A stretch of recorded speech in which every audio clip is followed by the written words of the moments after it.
매일 아침을 뉴스로 깨웁니다. 신율의 출발 새아침.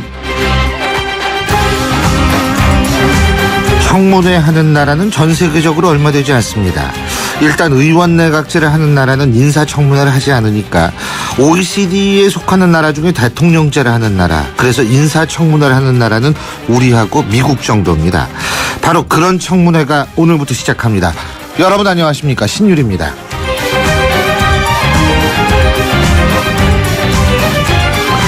오늘부터 시작하는 청문회는 인준청문회가 아니라 인사청문회입니다.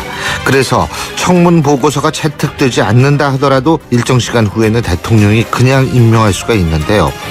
문제는 임명 가능성 여부가 아니라 의혹이 많은 인물이 장관이 돼버리면 국민적 지지를 바탕으로, 여론의 지지를 바탕으로 이 일을 제대로 추진할 수 있을까 하는 부분입니다.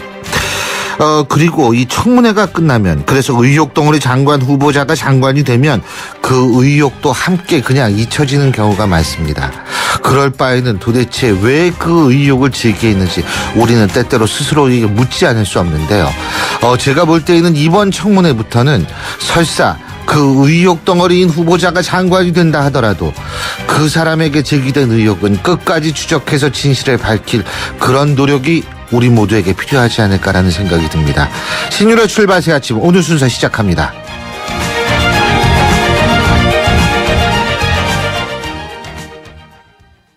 같은 차라도 타는 사람이 다르면 자동차 보험도 달라야 하는 거 아닌가?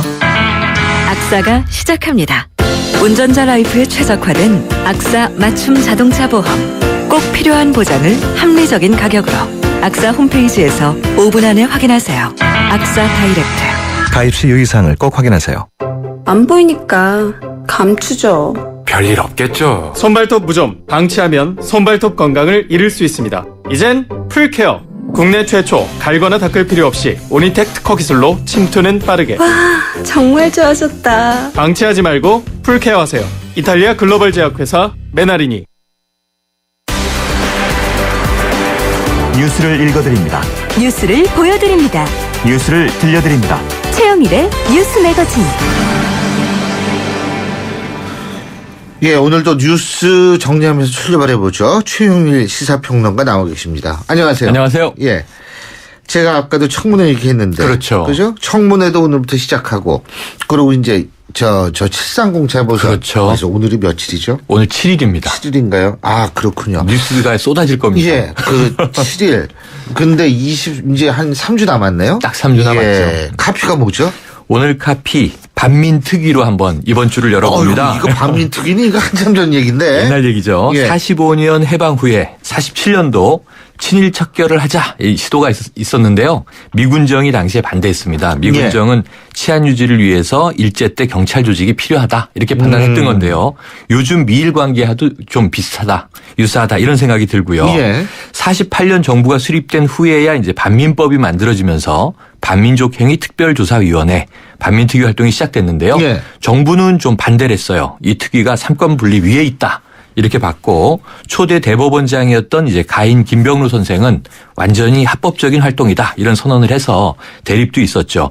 특위위원회에 대한 암살 음모가 시도돼서 경찰 간부들이 기소된 적도 있습니다. 예. 어쨌든 이제 채 1년도 활동하지 못한 반민특위는 49년 오늘 날짜에 전 의원이 총사직하면서 사실상 해체되고 막을 내려서 미완의 역사로 남게 됐습니다. 그렇죠. 반민족행위 이 진상조사 특별위원회의 그렇죠. 약자가 이제 반민특위인데 이것과 관련돼 있는 문제가 있나요? 네, 뭐 지금 특위가 하나 가동되고 있죠. 네. 세월호 참사 관련 이제 국정조사 특위인데요. 대통령께서도 이전과 이후로 대한민국이 달라져야만 한다 선언했던 이 참사의 진실을 규명할 특위인데요. 여야 간 마찰로 계속 표류하고 있습니다. 예. 지난주에 이 전해드렸습니다만 새정치민주연합 김광진 의원 녹취록 관련해서 왜곡 발언이 있었고 여기 사과를 또 했고 새누리 측은 이제 위원회에서 사퇴해라 이렇게 주장한 바가 있는데요. 예. 어제도 이제 이 김광진 의원이 특위에 있는 한 기관 보고 진행에 대해서 고민하겠다 이렇게 이제 새누리당은 밝혔고 야당은 거부 입장입니다. 오늘부터 기관 보고는 언론기관인데요. MBC는 이미 불출석을 통보한 상황이고 수요일은 법무부 감사원 경찰청 거쳐서 10일 목요일에 청와대 총리실 국정원 보고가 예정돼 있는데요. 과연 김기춘 비서실장이 출석할 것인가 여기에 또 귀추가 주목되고 있습니다. 그 웬만하면 여기 다 출석을 해야죠. 그리고 또 한 가지 뭐냐면 야당 같은 경우에도 김광진 의원이 그렇게 뭐 야당에서 중요한 인물인지가 야당 소속이 아니라 잘 모르겠는데 네. 실제로 이분이 그 본인도 사과를 했고요. 없는 얘기를 한 거는 팩트 아니겠어요? 그렇죠. 그렇다면은 사실 야당도 이렇게 버틸 문제는 아니라고 생각하고요. 책임을 지는 자세. 예. 여당 같은 경우에도 사실은 이 문제 물론 뭐 큰 문제일 수도 있어요. 제가 볼 때는 하지만은 일단은 이 세월호 문제가 우선이다라는 자세를 좀 가졌으면 좋겠고. 네, 그렇습니다. 아니 불참하지 말고 모두 가야죠. 그럼요. 국정 국회에서 부르는데 왜 언론도 불참합니까? 그렇고 기관도 그렇고요. 네. 그 말씀하신 대로 예, 인사청문회. 이거 맞아요. 지뢰밭입니다. 지뢰밭. 네. 자, 박근혜 정부 2기 내각 장관 인사청문회. 오늘은 이병기 국정원장 후보. 국정원장 후보인데 뭐 이제 의혹 제기들이 몇 가지 있죠. 예. 2002년 대선 시기에 정치 자금을 전달한 차떼기 사건의 주역이다. 뭐 이런 것과 안기부 2차장 재직 시 97년 김대중 대선 후보에 대한 정치 공작을 주도했다. 예, 그래서 국정원 개혁의 적임자가 아니다. 이게 이제 야당의 공격 포인트고요. 예. 그리고 오늘 또 최양희 미래창조과학부 장관 후보도 있는데요. 이 경우에는 좀 특이합니다. 애트리 한국전자통신연구원에 병역 특례로 복무하던 시절에 프랑스로 국비 유학을 갔다. 예. 그리고 아들도 산업체 병역 특례를 받은 사실 등이 검증 포인트로 이제 제기되고 있습니다. 조금씩 결이 다르고요.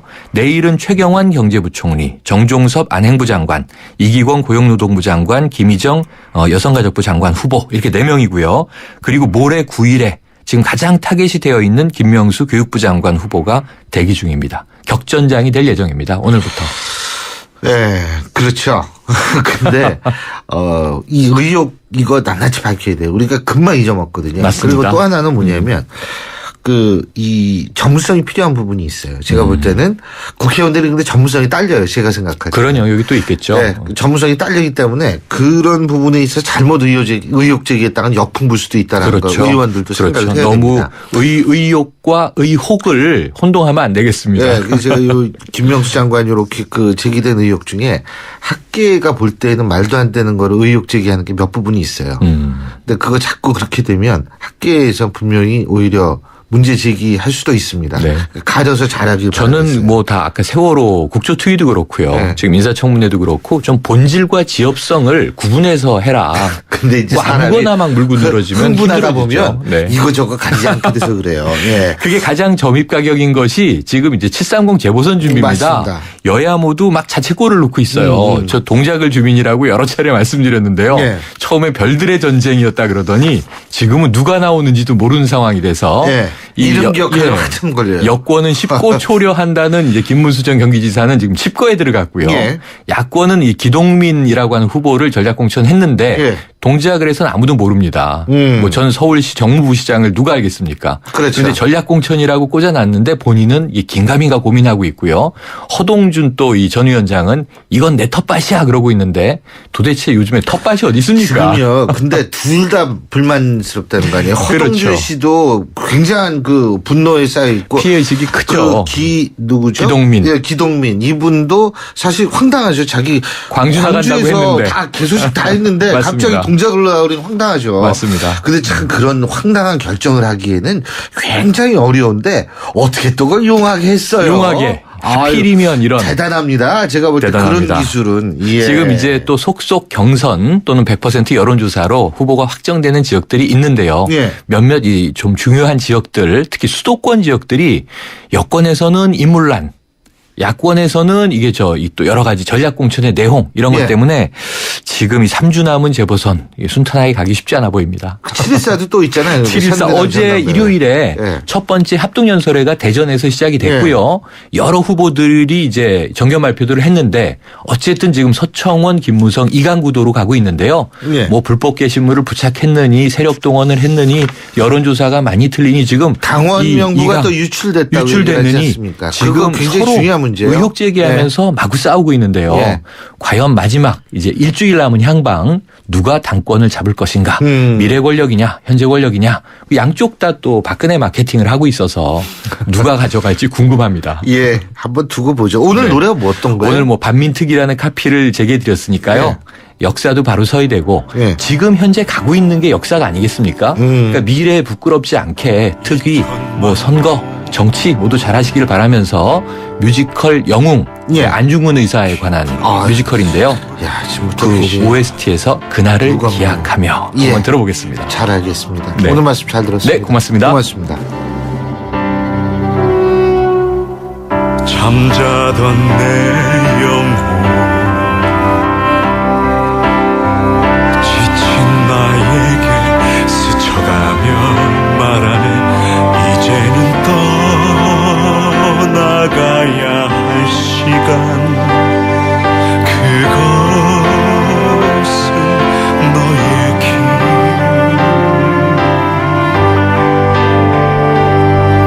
험난한 시련은 겪을 수밖에 없겠지 머나먼 여러분은 지금 대한민국 유일의 보도 채널 YTN 뉴스 FM에서 보내드리는 신율의 출발 새 아침을 듣고 계십니다. 예, 앞서도 말씀드렸습니다만 새누리당 7.14 전당대회 이제 얼마 남지 않았습니다. 한 일주일 정도밖에 안 남았는데요. 이 전당대회 출마한 후보들의 첫 합동연설회가 어제 오후에 대전무역전시관에서 열렸죠. 그래서 오늘 작심 인터뷰에서는 바로 육선 의원으로 지금 현재 당권 도전, 정확히 얘기하면 최고위원 선거에 출마한 이인재 새누리당 의원 연결해서 현재 여러 가지 이 현안에 대한 입장 들어보겠습니다. 이 의원님 안녕하세요. 예, 안녕하세요. 예, 어제 합동연설에 가셨죠, 그죠? 예. 자, 어제 합동연설에 쭉 하시면서 보시면서 어떤 생각하셨어요? 본인도 당사자이시니까. 예, 우선 이제 이 당원 대의원들 많이 모이신 가운데 우리 후보들이 정견을 발표해야 되는데. 네. 청중들이 그렇게 골고루 많이 오질 못했습니다. 골고루라는 게 어떤 의미죠? 뭐 각 지구당마다 이렇게 당원 대의원들 왔다기보다는 뭐 특정 후보들이 뭐 대의원도 아닌 수도 있다고 생각합니다. 동원 인력이다 이 말씀이시군요. 가능성이 많고요. 그리고 이제 이것이 지금 어느 누구도 중앙당에서조차 경비를 지원을 못 하고 있거든요. 예. 뭐 후보들은 말할 것도 없고요. 그렇기 때문에 이 자발적으로 모여야 되는데 그게 잘 안 되고 있습니다. 예. 그래서 이거 전국에 또 뭐 이 세 군데밖에 하지 않습니다. 예. 대전하고 이제 대구하고 성남하고요. 그래서 이 연설회를 통해서 우리 당원 대의원들 유권자들이 후보들을 그 정견을 이렇게 차별적으로 인식하기가 매우 어렵습니다 지금. 예. 그렇군요. 예. 그리고 뭐 서청원, 김무성 두 후보의 네거티브전에서도 상당히 어제도 좀 이게 나왔죠, 그죠? 예.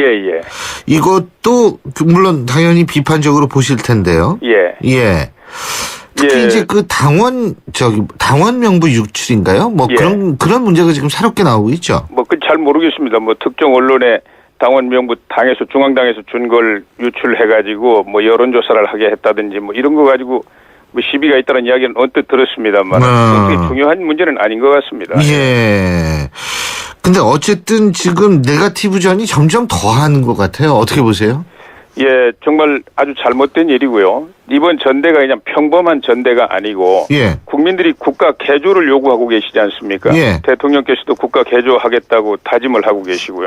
국가 개조는 정당이 개조돼야 비로소 가능해지는데 지금 우리 당을 어떻게 완전히 뜯어 고칠 것이냐, 뭐가 문제냐, 이걸 가지고 서로 경쟁하고 논쟁을 해야 되는데 무슨 엉뚱한 과거 그 낡은 행태 이런 게 되풀이되는 걸 보면서 정말 우리 국민들이 어떻게 생각하실까 두려운 마음이 앞섭니다. 예. 지금 이 의원님께서 국가 개조라고 말씀하셨는데 국가 개조 물론 해야죠. 진짜로. 근데 문제 국가 개조하기 위해선 박 대통령의 지지율이 좀 탄력을 받고 올라가야 되는데 지금 막 계속 뚝뚝 떨어져요. 이거 어떻게 보세요? 아니, 이제 국가 개조라는 게 말로 되는 게 아니고 국가 개조는 우선 낡은 정치부터 혁신이 돼야 되지 않습니까? 그러려면 정당, 여당부터 개조를 하고 야당도 따라오고 그래서 의회 정치가 돌아가고. 예. 그리고 이제 정부를 또 개조해야 되는데. 예. 뭐 아무것도 시작을 못 하고 있지 않습니까? 예. 예. 그래서 지지율이 떨어진다, 대통령이. 아니 뭐 행동으로 보여줘야 되는데. 그리고 이제 지금 뭐 대통령께서 공기업을 개혁하시겠다. 또 이 규제, 이 난마와 같은 규제를 혁파하시겠다. 얼마나 강한 어조로 지금 이제 문제를 제기하셨나요? 그런데 여당인 새누리당 아마 가만히 있지 않습니까? 아무것도 하지 않고. 아니 그 공기업 개혁이나 규제 혁파를 여당이 안 하고 정부가 어떻게 합니까? 정부는 못 하는 겁니다, 그거. 예. 근데 저기 여당 개조 지금 말씀하셨는데 예. 그 뭐 새바위라고 그 뭐죠? 새누리당을 바꾸는 그 혁신위원회 예. 이거 만들어지지 않았습니까? 그리고 20대 그 이준석 그 전 비대위원을 위원장으로 앉히고 그죠? 이거 어떻게 보세요, 새바위? 그건 지금 뭐 좀 뭘 잘못 짚은 것 같아요. 지금 이제 전당대회를 통해서 새 지도부가 들어오는 게 며칠 안 남았지 않습니까? 예. 그리고 이번 전대 명제는 다름 아닌 당의 개조라 말이죠. 예. 그러면 지도부가 이제 새 지도부가 나와가지고 새로운 구상을 가지고 거기에 맞는 혁신위원회가 만들어져야 될 거 아닙니까? 예. 지금 비대위가 왜 그걸 만들었는지 모르겠어요. 비대위는 오히려 그러니까 좀 기다렸다 만들어야 되는데, 그죠? 아니, 비대위는 이 전당대회 끝나고 새 지도부 들어오면은 없어지는 거 아닙니까? 그렇죠. 예. 근데 이 새바위는 계속 가는 거 아니에요? 아니, 그러니까 당 혁신을 위한. 그러니까 어쩔 수 없이 그 새 지도부한테 맡겨야 되는데, 그죠? 그렇습니다. 근데요, 지금 이제 그것도 뭐 그런데 또 하나는 뭐냐면 이준석 위원장을 비롯한 이 새바위가 말은 세게 하는 것 같은데 내용을 들여다보면 이거는 친박 핵심부의 얘기를 좀 다른 식으로 표현한 것에 불과하다. 그래서 홍위병들이다라는 얘기가 나오고 있습니다. 그건 어떻게 보세요? 아니, 지금 뭐 전 잘 모르겠습니다. 예. 뭐 이준석 그 위원장 저는 뭐 개인적으로는 좋아하고 있는데요. 예. 지금 이 새누리당의 문제는 낡은 그 후진성, 이 무능한 이 후진적인 구조 행태 이런 거를 송두리째 바꿔야 됩니다. 굉장히 과학적으로 당을 새롭게 설계해가지고 새롭게 뜯어 고쳐야 되거든요. 예. 아니 지금 뭐 스타일이나 고치고 또 무슨 사람이나 공격하고 이래가지고 새누리당이 개조될 수 있다면 그 누가 못하겠습니까? 예. 과학적으로 근데 어떻게 뜯어 고칠까요? 아니 이제 지금 이것은 현재 새누리당은 두 가지 문제가 있는데요. 예. 당원과 국민이 주인이 되는 정당이라기보다는 위에 당의 엘리트들이 당원이나 이걸 동원해가지고 자기들 마음대로 운영하는 그런 낡은 정당입니다. 예. 이거를 완전히 그 미국이라든지 유럽의 정당들처럼 이 하부 구조, 당원과 국민이 내 뜻에 의해서 움직이는 당내 민주주의가 완벽하게 실천되는 민주정당으로 바꿔야 되고요. 예. 또 하나는 정책 역량을 대대적으로 확충해가지고 모든 정치 문제를 당이 특히 새누리당 같은 경우는 대통령과 이 최고 지도자 아닙니까? 대통령을 모시고 모든 정치 문제를 당이 주도해서 풀어나가야 돼요. 예. 아무것도 못하고 있지 않습니까? 정책 역량도 없고 또 당은 비민주성은 그대로 있어가지고 선거 때마다 항상 공천 문제 가지고 시비나 걸리고 말이죠. 예. 지금 공천 문제 말씀하셨는데 이번에 또 공천 문제 가지고 시끄럽지 않습니까? 그렇죠? 대단히 유감입니다. 예. 일단은 지금 일부에서는 이 얘기가 나오고 있습니다. 예. 일부에서 얘기가 나오는 게 뭐냐면 동작을 같은 경우에도 계속 친이계 얘기가 나오고 예? 그리고 예를 들면 수원정 같은 경우에 갑자기 임태희 전 실장을 꽂아놓고요. 이런 얘기를 보면서 뭐냐면 지금 그 친박 중심의 새누리당은 그냥 꽂아 넣으면은 넣어서 당선되면 좋은 거고 안 돼도 오히려 뭐 지뢰 하나 제거한 것이다. 이런 얘기가 나오고 있거든요. 이런 현상에 대해서 어떻게 보세요? 정말 대단히 잘못된 것이고요. 지난 지방선거 때 상향식 공천을 이제 그래도 의지를 가지고 좀 했는데 미흡하긴 했습니다만은 이번 그 보궐선거에서도 당연히 이 상향식 공천 이거 실천을 했어야 됩니다. 그러면 예컨대 임태희 실장을 한 분을 예를 들면 아주 뛰어난 분 아닙니까? 네. 그러면 그분이 그 평택이 아니라 수원 이쪽에 적합한 인물이다. 당의 전략적으로 볼 때 말이죠. 그러면 사전에 당이라는 게 많은 정보도 갖고 있고 여론조사 언제든지 할 수 있지 않습니까? 네. 그럼 임태희 실장이 그러면 이 수원에 와서 공천을 신청해가지고 거기 지지를 받아가지고 상향식 공천 원리에 따라서 후보가 되게 했어야 되지 않습니까? 그런 걸 하는 게 정당 아닙니까? 네. 그런데 내버려 둬가지고 평택에 가서 신청을 했는데 본인이 거기서는 지지도가 제일 높습니다. 그걸 컷오프가 뭡니까? 컷오프가. 그거 정치적으로 살인 행위 아닌가요? 예. 그러니까 그런 식으로 제일 당을 높은데도 불구하고 운영을 하니까 안 된단 말이죠. 다른 곳에서도 지금 여론조사 1등을 컷오프로 막 잘라내고 그런 짓들을 하고 있는데 이게 뭡니까 이게? 그러니까 결국 그러면 그게 왜 그렇게 무리를 수를 둔다고 보세요? 뭐든지 자기들 마음대로 될 수 있다는 낡은 생각 때문에 그런 거 아닙니까? 그 자기들이라는 게 친박들이죠? 친박이 아니고 항상 당의 주도권을 갖고 있는 사람들 아닙니까? 그 주도권을 갖고 있는 사람들의 공통적인 특징이 그럼 뭡니까? 아니 그러니까 그분들은 대통령 권력에 자기들이 가까이 있다고 생각하는 거죠. 그게 잘못입니다. 대통령을 성공시키려면은 예. 당이 더 민주적인 정당이 되고 더 정책 정당이 돼가지고 국민들 마음을 많이 당으로 모아드려야 대통령이 성공하실 수 있잖아요. 예. 그러니까 뭐 결국 대통령이 이 가까운 사람들이 뭐 우리 친박이라 부르니까요. 근데 만약 이인재 의원께서 당대표가 되시면 예. 그 객관적으로 대통령이 성공할 수 있도록 이렇게 그냥 이 여러 가지 센 발언도 하실 생각이시다 이 말씀이신가요? 아니 발언이 문제가 아닙니다. 지금 일부 후보들은 대통령한테 할 말하고 쓴소리 한다 이렇게 말씀하시는데 그렇게 해가지고 문제가 해결될 것 같으면 얼마나 좋겠습니까? 네. 지금 당이 정당이라는 게 뭡니까? 정치적인 문제를 해결하는 게 정당 아닙니까? 지금 전부 다 대통령하고 정부에 맡겨놓고 구경만 하고 있지 않습니까? 네. 그렇기 때문에 저는 새누리당을 과학적인 정책 정당으로 탈바꿈해가지고 모든 정치 문제 말하자면 지금 대통령께서 제기한 공기업 개혁이라든지 규제 혁파라든지 이런 것부터 당이 주도해서 나가야 돼요. 예. 대통령과 함께. 그래야 대통령을 돕는 것이고 성공시키는 거 아닙니까? 예. 근데 공기업 개혁이라든지 이런 거를 제대로 하기 위해서는 예. 뭐가 제대로 돼야 되면 인사가 제대로 돼야 되거든요. 예. 근데 인사가 왜 이 모양입니까? 어떻게 사람만 임명하면 그런 사람 고르기도 참 힘들 것 같은데 왜 이렇다고 보세요? 그래도 그것도 당의 후진성 때문에 당의 인물이 없지 않습니까? 당이 정책 정당으로서 또 이 상향식 민주 정당으로 이렇게 계속해서 발전하고 있다면 당 안에 수많은 정치적인 인물들 또 정책적으로 역량 있는 인물들이 그 바운다리 안에서 성장하고 있을 거 아닙니까? 예. 그러면은 다 내부에서 이미 검증이 끝나고 역량이 평가가 끝난 사람 중에서 골라 쓰면 되는 거예요. 지금 예. 당에 아무것도 없지 않습니까? 그러니까 다른 데서 이렇게 어디 있나 찾아가지고 데려오다 보니까 찾기도 어렵고 데려다 놓으면은 그분들은 평소에 단련도 안 돼 있고 자기 관리도 잘 안 돼 있는 분들이기 때문에 항상 문제가 일어나는 거죠. 그러니까 아무래도 공인 쪽에 속해 있는 분들은 자기 관리가 되니까 좀 나을 텐데 예. 문제는 그 바운더리 내에서는 사람이 지금 아직 키워주질 않아서 없다 이 말씀이시군요. 키워지질 않았죠.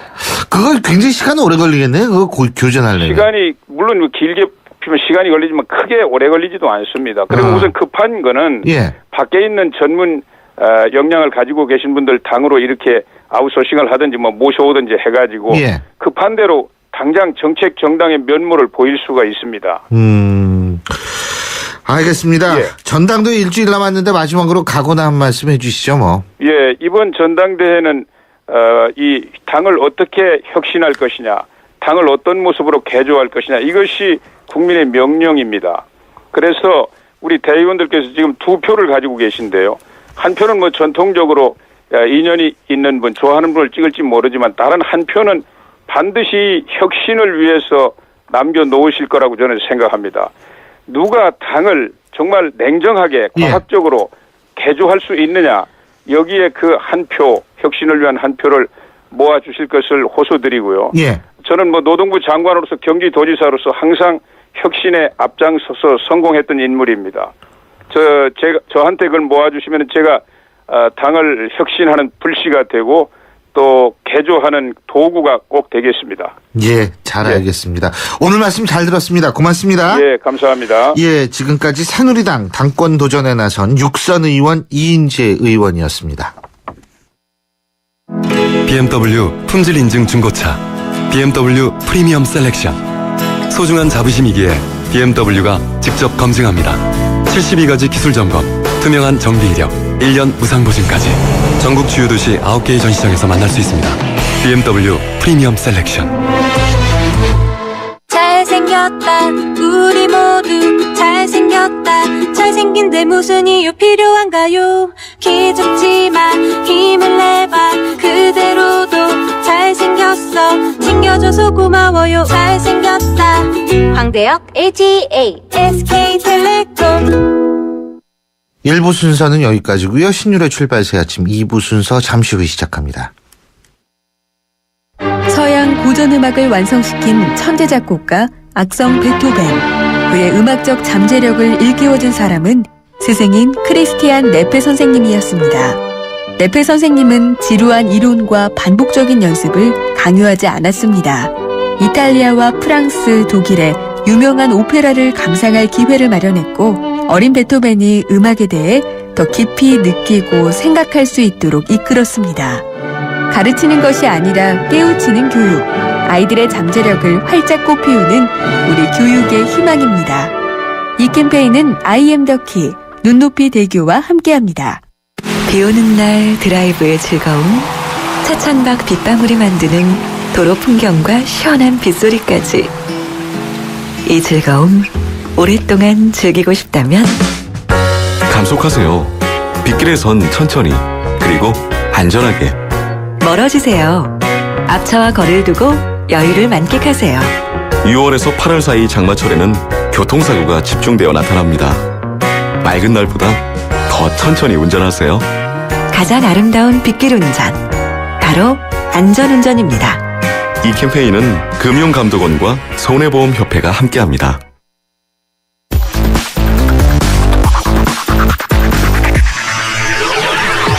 신율의 출발 새 아침. 2부 순서 광고 듣고 시작합니다. 강력한 45 토크, 파워풀한 202마력의 새로운 디젤. 그보다 놀라운 것은 그랜저의 프리미엄을 담은 디젤이라는 것. 또 하나의 그랜저 디젤 출시. New thinking, new possibilities. 현대자동차.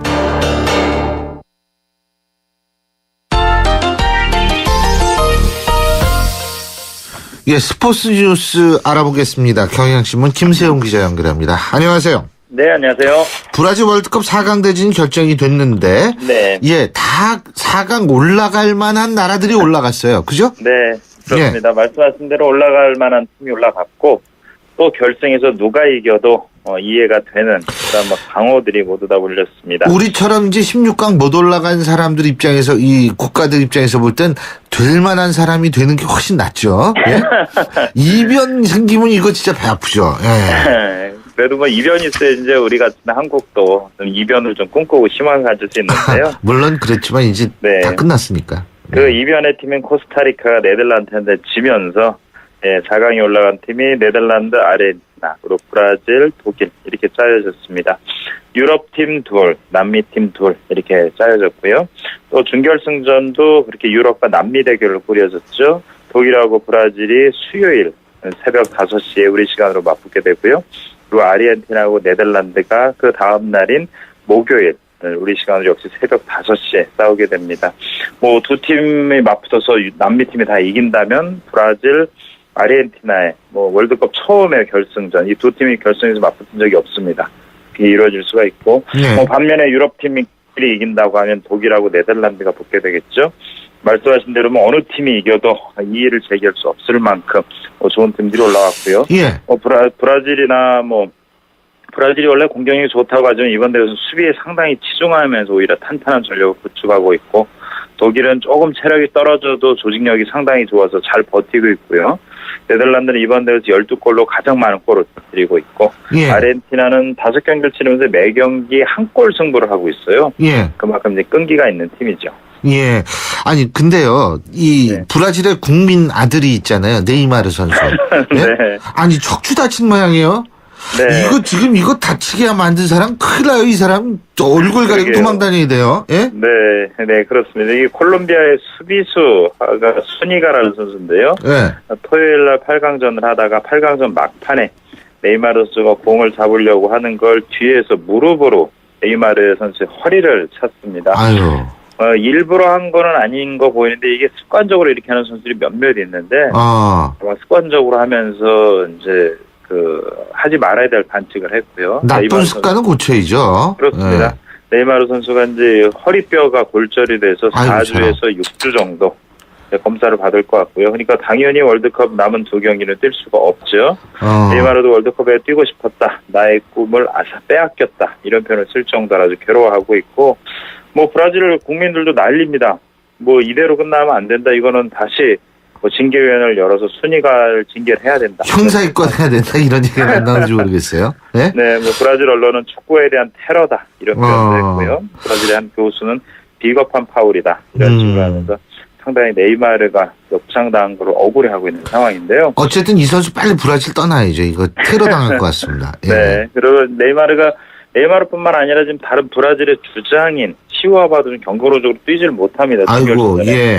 그래서 브라질이 조금 걱정스럽게 이제 독일을 맞게 됐습니다. 예. 그 마지막으로 한 가지만 더 하죠. 이 골프 얘기인데 네. 김효주 선수가 2주 연속 우승했다 그러네요. 네. 김효주가 이제 지난 시즌까지는 슈퍼 루키다. 신의 자격으로 나섰는데 이제 올해부터는 2년 차가 되게 되는데요. 이번 주말에도 중국 산둥성에서 우리나라 여자 프로골프 투어인 금호타의 여자 오픈이 열렸습니다. 이게 어제 끝났는데 김효주가 13언더파로 우승을 했고요. 예. 2위하고 무려 7타 차입니다. 아주 압승을 거뒀고 지난달 말에 있었던 한국 여자 오픈에서 우승하고 이번에 우승하면서 2개 대회 연속 우승. 상금도 1억 원을 더해서 4억 6천만 원으로 상금 부문 선두를 질주했습니다. 예. 그렇군요. 오늘 말씀 여기까지 듣겠습니다. 고맙습니다. 네, 고맙습니다. 예, 지금까지 경향신문 김세훈 기자였습니다.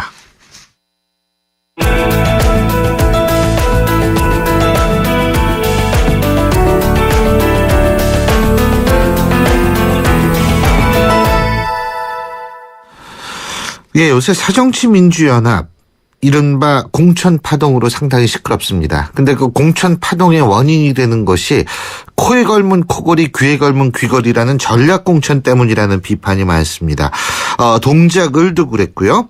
지금 광주 광산을 역시 전략공천 지역으로 결정을 한 모양입니다. 그런데 광주 광산을 보궐선거에 또 출마 선언을 하신 분이죠.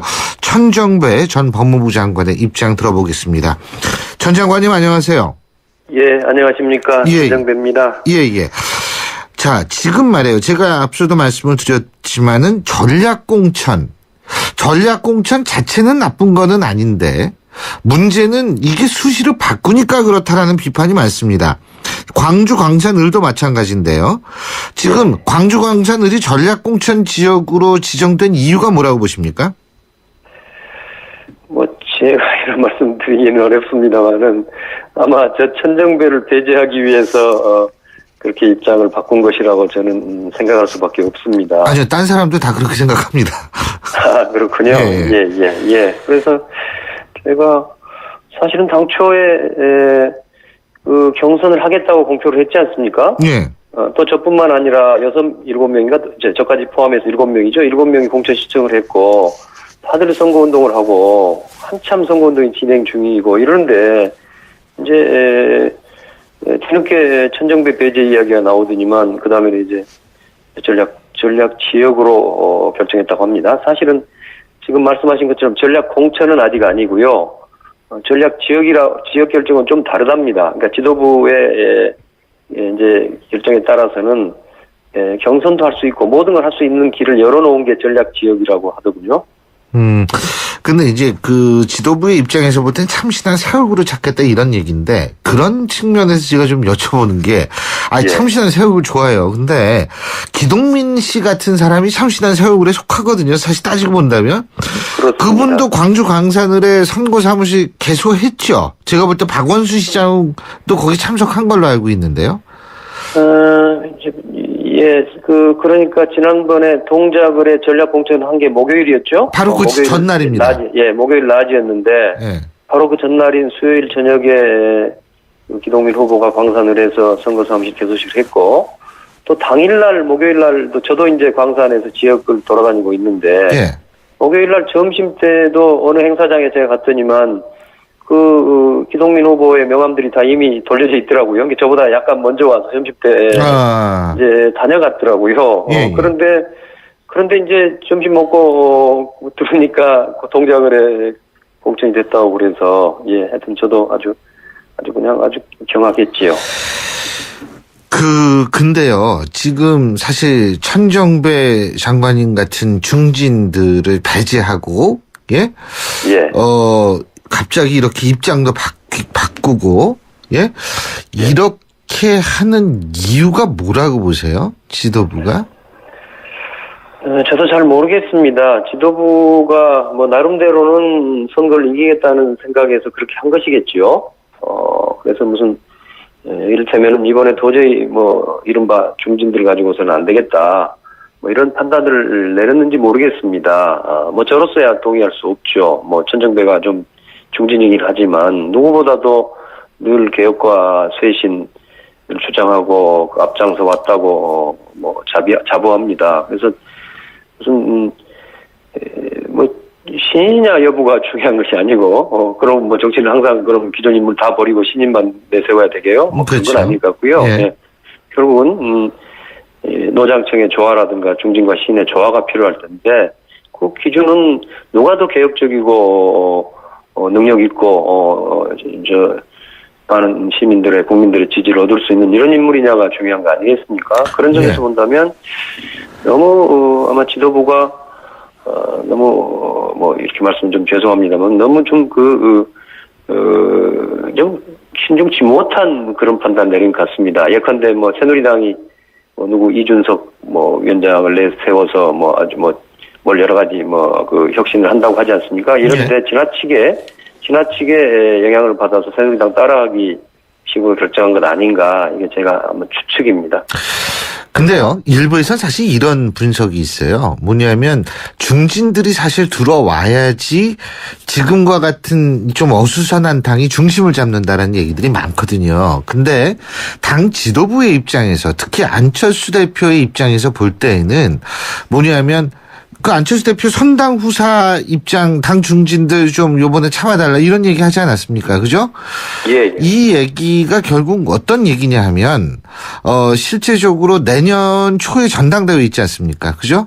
예. 내년 초에 전당대회 있는데 본인의 대권 가도를 굉장히 의식하다 보니까, 실제로 이번 그 선거에서 중진들이 많이 나서면 상당히 본인의 대권 가도에 문제가 생길 수 있다. 그리고 당내에 있어서의 친노 강경파들도 내년 정당대회에서 이 당권을 잡기 위해선 중진들이 들어오면 곤란하다라고 생각을 하기 때문에 그 이해가 안철수 대표 측과 친노 강경파 측에 맞아떨어졌기 때문에 지금 중진들이 계속 이런 식으로 나가야 된다, 이런 분석이 있더라고요. 이런 분석은 어떻게 보세요? 근데 설마 나라의 경영을 꿈꾸는 분들이 그렇게 얄팍한 생각을 할 수 있겠는가, 저는 그렇게 생각합니다. 예. 저는 안철수 대표, 특히 안철수 대표를 만나서 서로 이제 일을 해본 것은 불과 몇 개월 안 됐지 않습니까? 이제 한 3개월쯤 됐나요? 한 3-4개월인데, 안철수 대표가 가진 그분 표현대로 하면 새정치, 저는 그보다는 개혁정치라는 말을 더 좋아합니다만은, 이런 새정치나 개혁정치를 이뤄야 되겠다 하는 그런 그분의 어떤 의지랄까요? 그거에 대해서 저는 사실은 굉장히 평가를 하고 있습니다. 잠깐만요. 그렇다면 천정배 장관님께서 생각하시는 안철수의 새정치는 뭐예요, 실체가? 그래요. 하여튼 그 실체는 좀 아직 이제 앞으로 더 채워야 되겠죠. 그러나 저는 개혁정치라고 이해합니다. 예. 여러 가지 기득권, 계파 정치, 정쟁만 앞서는 정치 같은 것이겠죠. 그리고 그 반대편에는 이제 정말 국민의 삶을 윤택할 수 있는 여러 정책과 비전을 제시하는 정책 정치, 또 자기 기득권을 고수하지 않으면서 늘 변화를 두려워하지 않는 정치, 또 당내 민주주의가 잘 돼서 정당 자체가 민주적으로 풀뿌리 당원들의 선택에서 결정되는 이런 것들을 말하는 거라고 생각합니다. 예. 그런 점에서 본다면 사실은 지금 제가 이번에 광주에 나가려는 이유는 이 DJ 정신을 계승해서 호남 정치를 복원해야 되겠다. 예. 그 호남이 지금 우리 야당의 텃밭이고 몇십 년간 텃밭이었는데 지금 호남 정치의 모습을 보면은 무기력 하거든요. 예. 무기력하고 또 제가 이런 말, 제 입으로 이런 말 드리기 참 그렇습니다만, 호남 정치도 많이 기득권화 돼 있단 말이에요. 예. 근데 이것을 제대로 고쳐내야만이 강한 야당이 만들어진다. 영남이나 다른 지역에서는 새누리당이 책임지고 있는 지역이기 때문에 그게 잘못되는 것은 우리 야당 새정치민주연합의 책임이 아니지만 호남 정치가 이렇게 무기력하고 시민들의 기대하고는 거리가 먼 상태는 우리에게 책임 있지 않습니까? 그거를 바꿔내야 되겠다. 그래서 광주에서 출마하고 싶은 겁니다. 예. 저는 제 광주 출마는 무슨 솔직히 말해서 스타일상으로는 어쩔지 모르지만 저는 우리 당을 위한 정말 구당의 결단이라고 생각하고 또 국의 길을 여는 단초라고 봅니다. 그래서 그것이 저는 이 개혁정치, 새정치를 꿈꾸고 대권을 꿈꾸는 안철수 대표의 생각이나 노선과 정확하게 일치하고 있는 것이라고 저는 생각하고 확신하고 있어요. 그래서 저는 이번에 광주 출마를 하면서도 안 대표 또 김한길 대표 이분들하고도 저로서는 한 책임 있는 당원으로서 협의도 충분히 거쳤고요. 제가 그 두 분과 나눈 비공개로 나눈 이야기를 다 밖으로 할 수는 없습니다만은 이제 하셔도 될 것 같은데. 예. 또 저는 양해도 저는 받고 출마를 했습니다. 예. 제가 처음부터 예컨대 광주는 어떤 참신한 신인, 참신한 신인을 공천할 생각이니까 당신은 좀 그러지 말아달라라는 이야기가 있었으면 제가 그런 지도부의 방침까지 반발하면서 가서 제가 그렇죠. 근데 그런 얘기를 안 하셨군요. 만나셨을 때. 그렇습니다. 예. 그 두 대표가 이제 그런 얘기 하나도 안 하다가 갑자기 이렇게 된 건데, 그러면은 지금 일단 광주 출마, 특히 이제 천 장관께서는 그쪽 지역에서 변호사 활동도 이거 다 접고 내려가서 변호사 활동도 하시고 그러셨잖아요. 그죠? 예, 그것은 작년에 이제 제가 월요인사가 되놓으니까 이제 제가 뭘 할까 하다가 작년 3월부터 광주에 제 변호사 사무실에 이제 분사무소, 제가 원래 이제 변호사니까 서울이나 안산에 사무실이 있지 않습니까? 그 분사무소를 두고 지난 한 1년여 동안은 그래도 광주 시민들 또 우리 그렇죠. 호남 분들하고 많은 이제 접촉을 하고 해왔습니다. 근데요, 사실은 지금 그 상태에서 광주 출마를 접지 않으신 것 같은데 무소속으로 나가시겠네요, 그러면? 지금 사실은 광주 시민들께서는 지난 광주시장 선거에 의해서 또다시 자신들의 선택권이 사실상 박탈되는 데 대해서 많이 분노하고 계시지요. 그래서 윤장현 시장 이후에 그렇죠. 예, 저에게도 시민의 선택권을 보장받는 차원에서 당신이 무소속으로 나가라 하는 말씀을 하는 분들도 많이 계십니다. 그러나 저는 사실은 제가 민주당은 뼛속같이 민주당원입니다. 제가 이름이 좀 달라졌죠. 새정치민주연합이지만 제가 뼛속같이 민주당원이라는 이야기를 과거에도 해왔는데요. 제가 무슨 당을 떠난 일을 그렇게 쉽게 결정할 수 있는 분이 전혀 아니고요. 또 오늘 이 시점에도 경선이 가능한 시점입니다. 지도부에게 제가 무슨 다시 방침을 바꾸라고 하는 게 아닙니다. 아까 말씀드렸지만 광주는 전략 지역으로 선정해 놨습니다. 이것은 그러니까 전략 공천을 하겠다는 것이 아니고 지도부가 적절한 통상적인 공천 심사 절차를 거치지 않고 당 지도부, 그러니까 당 대표들과 최고위원회가 적절하다고 전략적으로 판단하는 어떤 방법도 택할 수 있다고 합니다. 그러니까 오늘 그런 점을 보면은 오늘 또 경선이 가능합니다. 경선은 2, 3일이면 하거든요. 경선 끝까지 가능하지 않으면 어떡하실 거예요? 예를 들면은 지금요, 벌써 새정치민주연합은 강의원 여민동락 관장, 강용주 광주 트라우마 센터장, 권은희 전 수사경찰 수사과장 3명을 대상으로 누가 나가야지 천 장관을 이길 수 있는가 가상대교 여론조사도 진행했다고 그러거든요. 그래요. 저도 이제 우리 지역민들로부터 그런 여론조사 전화를 받았다는 이야기를 듣고 있고요. 또 그것이 저도 그 결과가 궁금합니다만은 이제 그것은 이제 당 지도부가 그것도 결정에 참고를 하겠죠. 천정배 죽이기 아닌가요, 이건? 예. 그러나 정치가 생물 아닙니까? 오늘이나 내일도 천정배 죽이기가 될 수도 있겠지만, 더 안 될 수도 있고, 오히려 거꾸로 대치를 당할 수도 있는 것이 정치 아니겠어요? 그래서 저는 지금이라도 당 지도부가 당을 생각하고, 광주 시민들의 마음을 읽어서 경선을 하자. 경선할 수 있습니다. 하루 이틀이라도 할 수 있는 것이 경선이기 때문에. 알겠습니다. 이 시점에서 제가 무슨 무소속 출마를 그렇게 생각하고 아직은 아니고 경선을 기다려 보시겠다. 예. 그렇습니다. 예. 지도부에 잘 알겠습니다. 당연한 겁니다. 시간 관계상 오늘 말씀 여기까지 듣죠. 고맙습니다. 예, 감사합니다. 예, 지금까지 730 재보궐선거에서 광주 광산을 지역 출마를 선언한 천정배 전 법무장관이었습니다. 자기관리요? 잘 먹고 잘 쉬기. 한 가지 더. 잘 마시기. 바로 터뜨려 바로 마시는 앰플음료. 내가 고르는 닥터. 롯데 닥터앤닥터. 자, 2부 순서 여기까지고요. 전 8시 10분 3부에서 다시 오겠습니다.